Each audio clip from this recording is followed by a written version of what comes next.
Right, that's all of them. Oh, wait, that goblin is still breathing. Hold, Slayer! I am slain, but while I breathe my last, tell me, who is it that has laid waste to my tribal lands?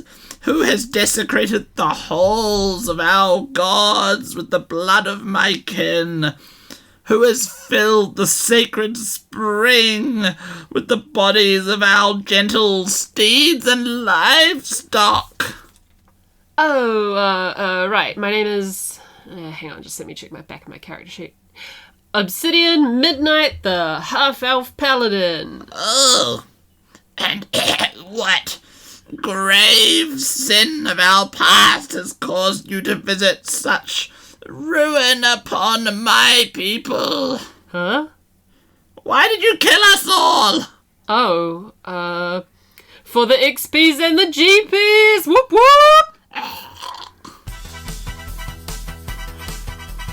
Kia ora, Internet, Hello and welcome to the latest episode of our podcast. the Sky Bear Games podcast. Do we need a name for our podcast? It's the Sky Bear Games podcast. By Sky Bear Games, a podcast. Yeah, well, it's 12 episodes in, so... I guess the name is what it is. And the marketing is all already out there. So. That's true. We're really sorry about the bad quality of the sound of the last show. We tried a thing. It did not work. But, you know, we live and we learn. And we're sorry for missing the board games event on the 22nd of November at Retrospace. And we're also sorry for the last 2 weeks of live streams not happening because we have been, both of us, on and off sick. First it was James, well actually it was both of us, and then I got stomach flu, and then like later tonight, night of recording, not night of posting this on the internet obviously. We should be doing a live stream, but I'm just too tired. I'm exhausted. GM. Yeah, I can't GM tonight. I got driven into work today so that I wouldn't crash. Yeah, and ever since recovering from that stomach flu, I mean, I say recovering, I haven't really, so I have this hard stop at like 9 p.m, and if I don't get to bed before then, it's, well. Anyway, what are we doing tonight, James? Gastrointestinal woes. Tonight we are talking about a subject near and dear to our hearts.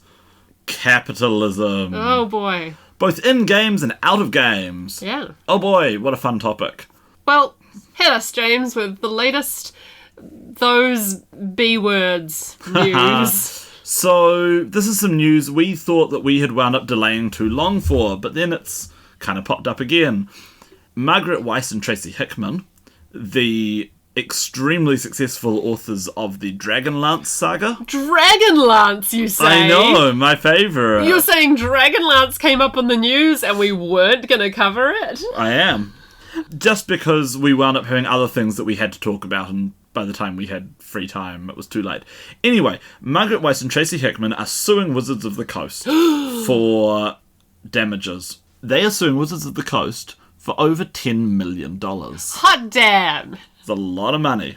To summarise, if you haven't heard about this already in the month since it came out, what happened was Weis and Hickman, who have already written a number of very successful Dragonlance trilogies, approached Wizards for the rights to write another trilogy, which they said they looked on as being the capstone of their career. Right.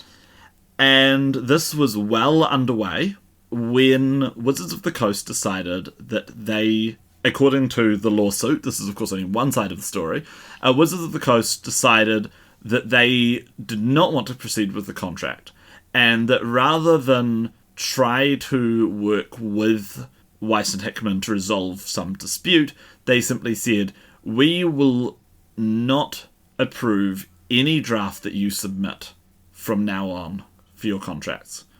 We will not give any reason why we are rejecting it. We want to break the contract, and so to do it, we're just going to say no to everything that you put across the desk. What? What? So at the point when they said this, the first book, I believe, is basically complete, and the second book is well underway. And so the $10 million represents the time and effort over several years of writing, as well as the lost revenue, because the original Dragonlance books, I believe, have sold something ridiculous, like, I want to say 5 million copies. Wow. I might be wrong here, but the original Dragonlance novels have sold gangbusters. Whereas all we Dragonlance aficionados know the second trilogy, the Legends trilogy, is the one that you really should read.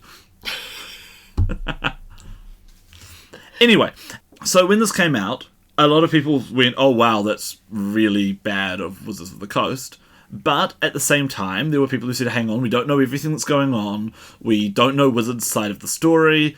And there was buried in the dispute the inference that Wizards had asked them to make the story more woke, for lack of a better word. So if you've read the Dragonlance books, you might know that there is some very problematic things in it. Gully dwarves. Gully dwarves are probably the biggest offenders. They are an entire race of inbred, imbecile dwarves. They're pretty irredeemably awful. Yeah, absolutely. Kenda are literally infantilized. They're literally children. Yeah, the Kenda are sort of like, in some places they're better or worse. The gnomes are all insane. There's a lot of sort of race essentialism. It was the 80s. It was a different time. Sure. So the gnomes are all mad scientists. The Kenda are all kleptomaniac children. And the gully dwarves are all... Simple and awful. Even that I think is a slur these days. I don't know. Anyway, yeah, in addition to the sort of standard sexism that you'd encounter in a fantasy novel from the 80s. I don't remember it being egregiously bad compared to other things that were coming out in the 80s, but it definitely wasn't great. On reread, you might change your mind, but yeah, who knows? Yeah. The past was a different country. Yeah. Anyway, so one possibility that people said was that Weiss and Hickman maybe were struggling to implement some of these changes, and that in the end, Wizards of the Coast said, you know what, we're done here. But nobody really knew what was going on. All of this became very interesting, though, when very recently Gale Force 9, who release a range of accessories for Dungeons & Dragons... and it turns out are actually a New Zealand-owned company. I didn't know that until I was reading up into this. Gale Force 9 have also sued Wizards of the Coast. Wow. And they are suing Wizards of the Coast for basically the exact same reason. That Wizards of the Coast is... their contract is expiring in a year's time, but Wizards of the Coast has said that they will not approve any further products that come across their desk for any reason. Without giving a stated reason. Wizards did say some complaints that they had with subcontractors from Gale Force 9 who work in the Korean and the French markets. And in the suit, Gale Force 9 says that the timelines don't match up for this to actually be a legitimate complaint, that it's more like a counter-attack that Wizards has launched against them when they claim damages. So Gale Force 9 is suing Wizards for almost $1 million. Wow. So one incident is a standalone incident, but two, that's getting a little bit suspicious. Something is up here, and it's Wizards of the Coast dealing in bad faith with their licensees. Or at least that's what it looks like. That's what it looks like. But given how we've seen them also seem to deal in bad faith with individual writers of colour. Orion Black. And there was one other now, I've forgotten. There's more than one other.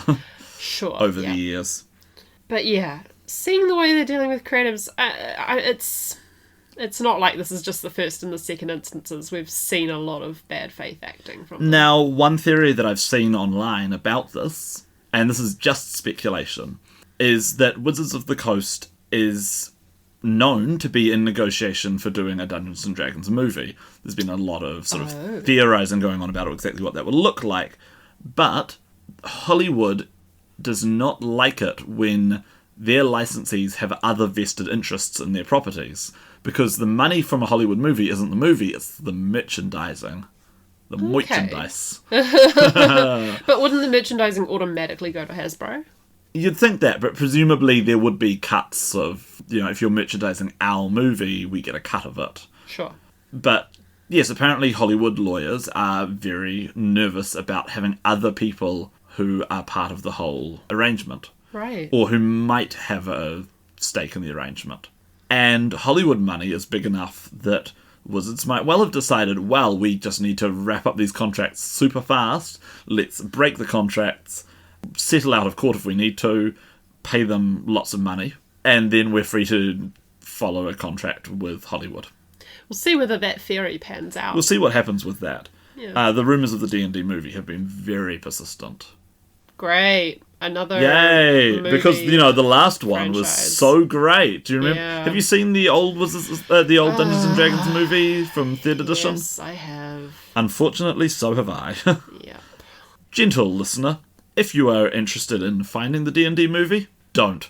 Find the Gamers instead. Oh, the Gamers is great. You haven't seen the third Gamers, have you? No, I haven't. The one It's that's a Alpha Legend Bar, of the right? Five Rings parody. Yeah, no, I need to. Yeah, we should watch that at some point. Yeah. Anyway, Yeah. yes, it's awful. It's absolutely awful. So there's a new one of those coming. So that's great. But anyway, all of this leads to the root problem here. We've been wondering as a result, should we stop supporting Wizards of the Coast? Because they are definitely engaging in bad faith business practices, exploitative business practices. So the exploitation comes more over on the Magic the Gathering side of things, which we also follow. We covered that in our first and second episodes of this podcast, so if you're confused about what we're talking about, you can go back to those and check that out. In short, they've been doing more and more extremely high-priced premium products to, basically extort more money from the player base. Yeah, absolutely. Yeah. In particular, we're thinking of the new ones are just coming out now. 4 pieces of cardboard for $40 US plus shipping. Oh, wow. So that's great. Or how much was it for a booster pack of that one set? $150 for 33 cards. Oh my god. These are pieces of cardboard, people. Yeah. And we love to play Magic, but, like, the business practices are just... Exploitative. It's just taking the joy out of it. And I think a really good resource if you want to know more about this is The Professor. Talarian Community College. If you like Magic the Gathering, just a general recommendation for him. He's a lot of fun. YouTube channel. Yeah. Yeah. He goes into a lot of this. So yes, we wondered, should we boycott Wizards of the Coast? And we're thinking we probably should. And of course this leads into more ethical questions of, should we continue to use Dungeons & Dragons 5th edition as the basis for our role-playing settings? Should we continue to teach people how to play it? Should we be playing it ourselves? I mean, ultimately, I think that where that argument comes down for us is that to get anywhere in the market as nobodies, The gaming industry is D&D. But I've been strongly pushing, and we'll see if we eventually We get might there with look the into Kickstarter. having secondary systems as well, so you can Yeah. choose which system you want to use. Yeah. Well, I feel like we in the marketing we push the 5th edition angle, but in the actual support we actually build far more of an underbelly Yeah. for a non-D&D. We'll be testing system. out a few things in the future. Anyway, the other question is this not Wizards of the Coast in isolation, but is this corporate America? Oh, I mean, big time. Yes. Yeah. And another example of this, which has come to light recently, not a gaming example, but definitely a Very close relative. Geeky. Yeah. thing. Alan Dean Foster, who is a science fiction author who wrote the original Star Wars novelization back in 1976, who wrote the novelizations for the Aliens movies, for Man of Steel, No idea. some more Star Wars novels. I think The Force Awakens novelized. Anyway, a bunch of movie novelizations, is currently engaged in legal action with Disney. Oh. Because Disney, after buying Lucasfilm, says that they didn't buy... Even though they've got the rights to his novels and are still publishing them and are still making money off his books that he wrote, they don't have the obligation to pay him his royalties Ridiculous. for his books that he wrote. Absolutely ridiculous. And given that both he and his wife have medical problems, and Disney can definitely afford to pay their royalties to their creative people. This is... I don't even know what the right word is for it. Yeah, Evil. there are no words. The mouse is evil. And of course, if Disney gets away with this, this sets a horrific precedent. I mean, you literally you can't create anything anymore and put it under any sort of parent company. Like, what? Could Steam get bought out by someone else and then every single game on Steam is then owned by that person? That would be the precedent, That's yes. ridiculous. And of course, the even more fun thing that you could do is, since many of these companies have their subsidiary companies under them, you could just buy a property, set up a shell company, sell your thing to the shell company, and boom, you now own it wholesale. Man. Awful. Absolutely awful.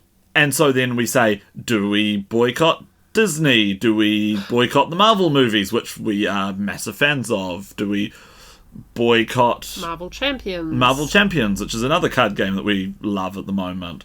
Do we boycott Star Wars? This just gets into a horrific mess. What even is ethical anymore?